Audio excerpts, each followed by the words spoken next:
Hello viewers, good morning. இங்கே பாருங்கள், இது வந்து மாங்காய் ஊறுகாய். ஓகேவா? இது வந்து பொடியாக கட் பண்ணிக்கோங்க.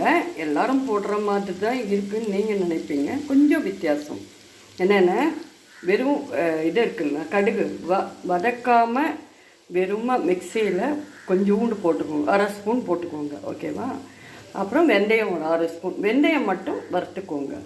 ஓகேவா? ட்ரையாக வறுத்துட்டு அதை பொடி பண்ணிக்கோங்க.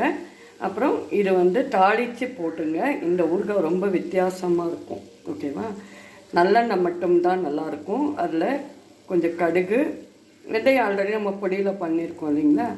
மிளகாத்தூள், கடுகு வெடித்ததும் மிளகாத்தூள் போட்டுக்கோங்க, பெருங்காயத்தூள், அப்புறம் மஞ்சள் தூள், உப்பு, இதெல்லாம் போட்டு இந்த மாங்காவை போட்டு ஒரு 2 செகண்ட் ஃப்ரை பண்ணிக்கோங்க. காஷ்மீர் சில்லி போடுங்க, அதனால தான் இது கலர்ஃபுல்லாக இருக்குது பாருங்கள். நான் பண்ணுறது எல்லாமே மோஸ்ட்லி காஷ்மீர் சில்லி தான் போடுவேன்.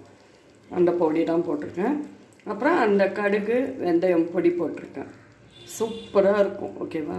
இது ட்ரை பண்ணி பாருங்களேன். ஒரு 2 நிமிஷம் இந்த மாதிரி ஃப்ரை பண்ணுங்கள். இந்த பாருங்கள், இந்த மாதிரி ஃப்ரை பண்ணிங்கன்னா இந்த ஊறுகாய் ரொம்ப டேஸ்டியாக இருக்கும். இனிமேல் மாங்காய் ஊறுகாய் போட்டால் நீங்கள் இந்த மெத்தடில் தான் ட்ரை பண்ணுவீங்க. ஓகேவா? இது ஒன்று. நெக்ஸ்ட்டு இது பால்கோவா. ஒரு 1/2 லிட்டர் பால் இருந்தது, 3/4 லிட்டர் இருந்தது. அதில் இருந்ததில் இந்த பால்கோவா பண்ணியிருக்கேன். குங்குமப்பூ போட்டதுனால எல்லோ கலரில் இருக்குது.